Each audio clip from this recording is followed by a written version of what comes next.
তারপরেই সাকিবের সমালোচনায় মুখর হন বীরু।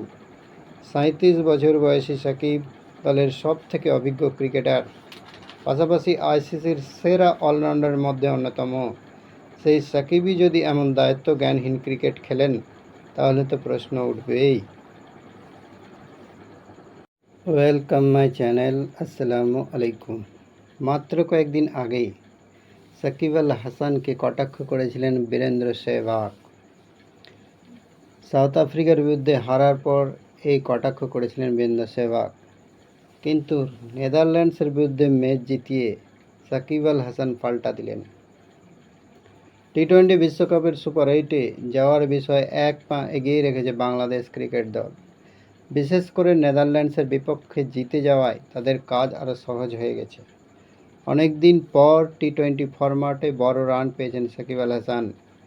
এবারে বিশ্বকাপে তার ব্যাটে চলছিল রানের খরা। দলের অন্যতম অভিজ্ঞ ক্রিকেটার হলেও খেলায় অভিজ্ঞতার ছাপ দেখা দিচ্ছিল না। গুরুত্বপূর্ণ সময় নিজের উইকেট ছুঁড়ে দিয়ে চলে আসছিলেন।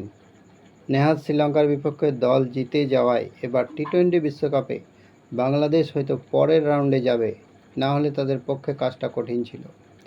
এরই মধ্যে সাকিবের খারাপ পারফরম্যান্সের জন্য তার সমালোচনা করেছিলেন ভারতীয় ক্রিকেটের বীরেন্দ্র সেহবাগ। নেদারল্যান্ডসের বিপক্ষে রান পেয়ে ম্যাচের সেরা হয়ে এবার সেহবাগকে চিন্তায় ফেললেন সাকিব আল হাসান। প্রথম দুই ম্যাচে দক্ষিণ আফ্রিকা এবং শ্রীলঙ্কার বিরুদ্ধে রান পাননি সাকিব আল হাসান।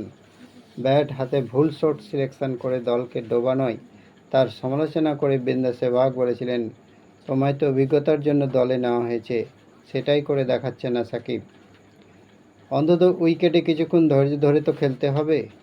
তুমি তো আর ম্যাথু হেডেন বা অ্যাডাম গিলক্রিস্ট নও যে শর্ট বলে হুক বা পুল শট খেলতে পারবে। তুমি বাংলাদেশের ক্রিকেটার, তাই নিজের যোগ্যতা অনুযায়ী স্ট্রোক শট খেলো।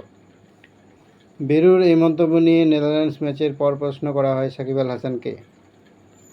দলের 25 রানে জয়ের দিনে ব্যাট হাতে 46 বলে অপরাজিত 64 রান করেন সাকিব।